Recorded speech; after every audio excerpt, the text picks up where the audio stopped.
I've always loved speaking, but more important than that, I have always loved teaching.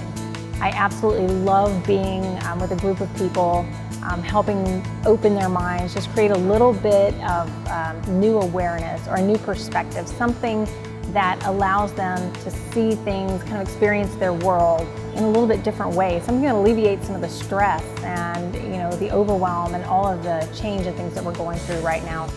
I want you guys to imagine your ideal employee, the perfect employee.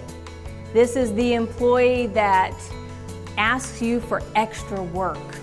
This is the employee that calls you and says, hey, I'm available.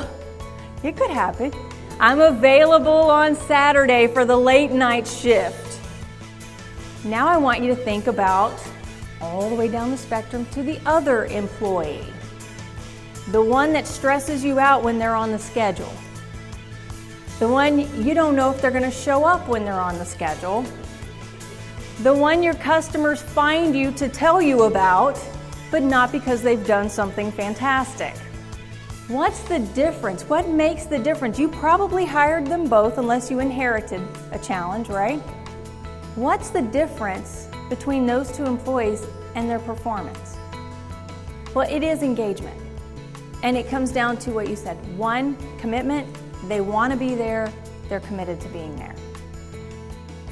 And so I'm very passionate about speaking to leaders and even HR professionals about engagement and what it means for us individually. How being engaged in our work doesn't just impact our work or what we do at work, it actually impacts our whole being. So that means when we're talking about having engaged employees, we're talking about having our employees feel committed or obligated to their work, to our organization, and to their teams. Well, that changes everything for me. The way they interact with your customers impacts this business. And you need to tell them that. What you do today and how you interact with those customers, that really impacts how we do as an organization. And as a matter of fact, here's how we are doing as an organization. Here's what we're working on. Here's what we could do better. You've got to connect them to something bigger than themselves. We spend a ton of time figuring out what our customers want, right?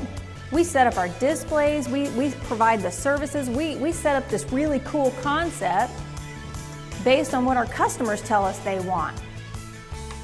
But how much of that time do we spend on our employees? We have to know what it is that they want. We have to know what it is that will engage them because they're telling us if we'll listen.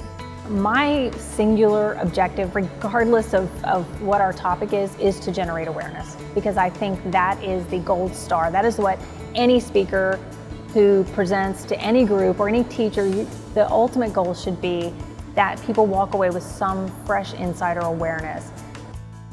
So before I can go off and try to convince other people that I have the power or the ability or the skill set to lead other people, I have to believe it myself. Right?